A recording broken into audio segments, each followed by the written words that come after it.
मंगलम मूषकध्वजः मंगलम सार्वभौमाय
शीघ्रता उत्तमायु आरोग्यता प्राप्तिरस्तु गणेशार्पणमस्तु।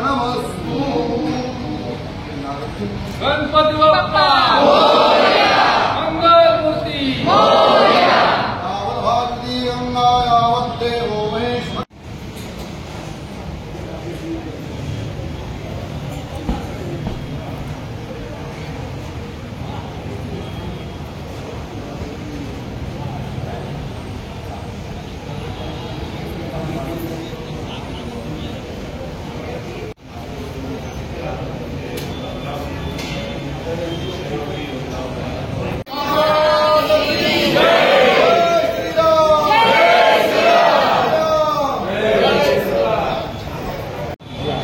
अहिल्यानगर शहराचं ग्रामदैवत श्री विशाल गणपती मंदिरामध्ये आज आपण आपल्या जिल्ह्याचे आमदार आदरणीय आरुकाका जगताप गेल्या 4 दिवसापासून खरं तर पुणे येथे एका हॉस्पिटलमध्ये ॲडमिट आहेत। त्यांना लवकर बरे त्यांनी व्हावं, लवकर त्यांच्या शरीरात स्वास्थ्य मिळावं, लवकर ते आपल्यामध्ये येण्यासाठी खरं तर आपण याची महाआरती केलेली आहे। आज या महाआरतीला पक्षाची असेल, काकावर प्रेम करणारी सर्व मंडळी खरं यातनी आलेली आहे। मला खात्री आहे की या विशाल गणपतीचा एक महत्त्वाचा मुद्दा, या विशाल गणपतीचा एक महत्त्वाचा विश्वास असतो की जे या ठिकाणी मागणी करतात ती सर्व मागणी करतं गणपती या ठिकाणी पूर्ण करतो आणि निश्चितच काका लवकरच या ठिकाणी बरे होऊन आपल्या नगर शहरामध्ये येतील। या ठिकाणी आज खरं तर छोट्याशा विनंतीनुसार आपण सर्व मंडळी या ठिकाणी आला त्याबद्दल मी सर्वांना खूप धन्यवाद देतो।